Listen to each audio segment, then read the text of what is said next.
Ayan, ito yung padadala ko na bukas eh. Kaya ngayon, nilagyan ko ng hangin. Kaya ito, tinitingnan natin kung may singaw. Ayan, punong-puno ng sabon. Kapag may singaw ito, makikita nyo agad lumulobo, malalaki. Lumulobo yung sabon. Kasi tutulak siya ng hangin. Ayan, makita nyo, wala naman talaga. O kahit konti, wala ka makita lobo dyan. So, ang hangin niya, ito. Ayan, 2,000 PSI. Ayan, yan yung laman ng main tank. Ang output niya, ayan, 1 to kasi output niya. Hindi natin lalagyan ng marami kasi, malaking output. Kasi, iba yung ganitong type ng air gun. Tapos ito, ay pinalambot ko talaga yung spring. Malambot yung spring niya, kaya iba siya pumutok. Malakas talaga. Kasi konting pukpok lang ng hammer. Kaya malamang yung hammer niya, babawasan niya pa ng spring yun. Kasi sobrang lakas. Sobrang lakas yung tinagamit.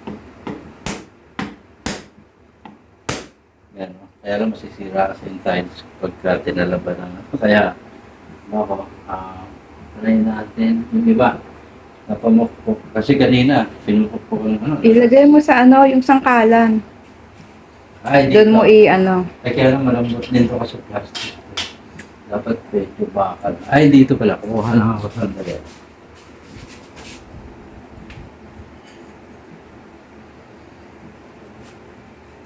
So, ito na lang. Kunyari, ito yung hammer, no? Ito yung hammer. Yan. Ayan, no? Yan, no? Kita nyo, di ba? Tingnan nyo doon, no? Nakatapat sa lababo. Yung may sabon na konti. Ayan, o.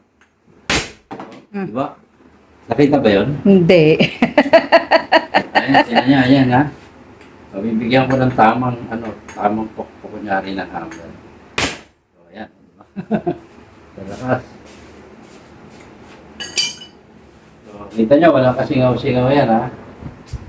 Ayaw kong magkaroon kasi ng problema. Dapat ito, Wednesday pa. Sabi ko, Wednesday. Pero, nagsigurado talaga ako magbigay ng enough na time para masiguro ko. Kasi ganyan yung nangyari doon sa isa dati. Nasa abroad. Ang naging problema naman doon, silencer.